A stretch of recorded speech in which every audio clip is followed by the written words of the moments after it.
ఇప్పటి నుంచి మీరు ఆడే ఆట, పలికే మాట మిమ్మల్ని ఫైనల్ కు చేరువవ్వాలా లేదా ఈ ఇంటి నుంచి వెనుతిరగాలా అనేది నిర్ణయించబోతున్నాయి. ప్రళయం ప్రళయం దుష్కృత వలయం. ఆ రోజు జరిగిన డిస్కషన్ క్లియర్ కట్ గా నేను చెప్తా. అసని పాత నువ్వు అడుగు కావాలంటే. ఇక్కడ జరుగుతున్న డిస్కషన్ ఏంటంటే నువ్వు ఒకసారి ఆలోచించుకో, నమ్మొచ్చా? చెప్పావు కదా భత్సం అతని ప్రతాపం గీతావహ.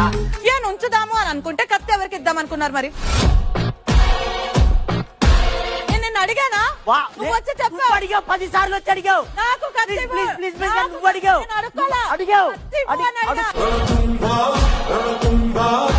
టీం గెలిపించడానికి కాదు, రీతుని గెలిపించడానికి కాలేదు. అండ్ నేను లివర్ నా వైపు రాకుండా ఉండాలంటే రెడ్ టీం నుంచి నాకు ఒక సపోర్ట్ కావాలి. ఇది నేను కదా మరి ఆ పాయింట్ నాకు చెప్పాలి కదా నువ్వు. అంత టైం ఉందా?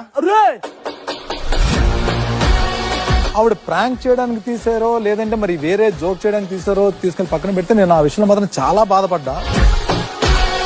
నా మెడిసిన్స్ పట్టుకెళ్ళిపోయి నా మీద ఫన్ చేస్తానని చెప్పి నేను ఎక్స్పెక్ట్ చేయలేదు. నేను అది హ్యూమర్ అని ఫీల్ అవుతున్నారా? అవును. ఏది నా మెడిసిన్ తాడే హ్యూమరా? నా మెడిసిన్ తాడు హ్యూమర్ అండి.